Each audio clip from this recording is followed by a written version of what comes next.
उद्देश्यपूर्ण जीवन जीने का क्या मतलब है? दुनिया की मांग के विपरीत मूल्यों को बनाए रखना। मैं आपको एक यात्रा पर ले जाना चाहता हूं, न केवल समय के माध्यम से, बल्कि एक ऐसे व्यक्ति के दिल में जिसने साहस, दृढ़ विश्वास और अडिग संकल्प को मूर्त रूप दिया। एक ऐसा व्यक्ति जिसका जीवन आज भी हमें सबक सिखाता है, अगर हम ध्यान से सुने। छत्रपति संभाजी महाराज। वे केवल महान छत्रपति शिवाजी महाराज के पुत्र नहीं थे, वे एक राजा, एक विद्वान, एक कवि और एक योद्धा थे, सभी एक साथ। और हालांकि उन्होंने केवल 9 वर्षों तक शासन किया, लेकिन उनका प्रभाव अभी भी सदियों तक गूंजता है। 1657 में पुरंदर किले में जन्म लेने के बाद से ही छत्रपति संभाजी महाराज का जीवन कुछ खास नहीं था। वे युद्ध, विश्वासघात और प्रतिभा को देखते हुए बड़े हुए। उनकी शिक्षा संस्कृत, फारसी, राजनीति और दर्शन में समृद्ध थी। जब दूसरे लोग आंगन में खेल रहे थे, छत्रपति संभाजी महाराज युद्ध की रणनीतियों और कूटनीति की बारीकियों में महारत हासिल कर रहे थे। वह सिर्फ 9 साल के थे जब उनकी मां का निधन हो गया। क्या आप कल्पना कर सकते हैं कि बिना मां के बड़े होने के लिए किस तरह की ताकत की जरूरत होती है, और फिर भी पूरे राज्य के लिए एक स्तंभ के रूप में उभरना। लेकिन छत्रपति संभाजी महाराज को अलग करने वाली बात यह है, वे सिर्फ युद्ध के मैदान में ही बहादुर नहीं थे, वे विचारों में भी साहसी थे। वे धर्म की रक्षा करने में विश्वास करते थे, सिर्फ धार्मिक आदर्श के तौर पर नहीं, बल्कि सच्चाई से जीने के तरीके के तौर पर, निडरता से। और ऐसे समय में जब मुगल सत्ता बड़ी हो गई थी और विश्वासघात अंदर से भी आ रहा था, छत्रपति संभाजी महाराज अडिग खड़े रहे। जब औरंगजेब ने मराठा भावना को कुचलने की कोशिश की, तो छत्रपति संभाजी महाराज ने सिर्फ तलवारों से नहीं, बल्कि बुद्धि और इच्छा शक्ति से लड़ाई लड़ी। और हाँ, छत्रपति संभाजी महाराज एक कवि थे। युद्ध और राजनीति के बीच उन्होंने बुद्ध भूषण लिखा, जो ज्ञान से भरा एक संस्कृत ग्रंथ है। अराजकता के बीच भी उन्होंने सृजन किया।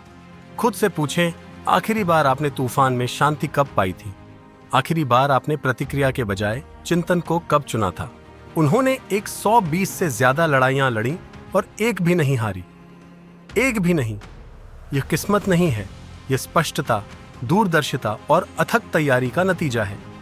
हम में से कितने लोग कह सकते हैं कि हम हर दिन एक ही अनुशासन के साथ अपने दिमाग को तैयार करते हैं, और फिर भी इतना शक्तिशाली व्यक्ति भी भाग्य से नहीं बच पाया।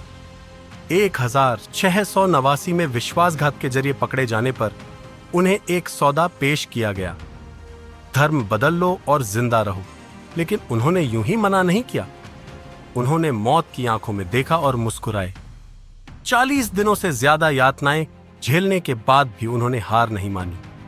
यह सिर्फ बहादुरी नहीं है, यह अपने सबसे सच्चे रूप में जागरूकता है, अपने मूल्यों के साथ पूरी तरह से मौजूद रहने की क्षमता। तब भी जब दर्द विचारों से ज्यादा जोर से चीख रहा हो, अविचलित। उनकी मृत्यु क्रूर थी, लेकिन उनकी आत्मा अटूट। और यही मैं चाहता हूं कि आप आज इसे सीख लें। जीवन आपकी परीक्षा लेगा, हमेशा तलवारों और जंजीरों से नहीं, बल्कि मौन, संदेह और भय से। सवाल यह है, क्या आप उस पर खड़े होंगे जिस पर आप विश्वास करते हैं?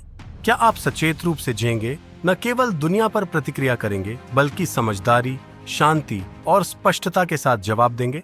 छत्रपति संभाजी महाराज हमें सिखाते हैं कि असली शक्ति उपाधियों या सेनाओं में नहीं, बल्कि शांति में निहित है। यह जानने में कि आप कौन हैं और आप किसके लिए खड़े हैं।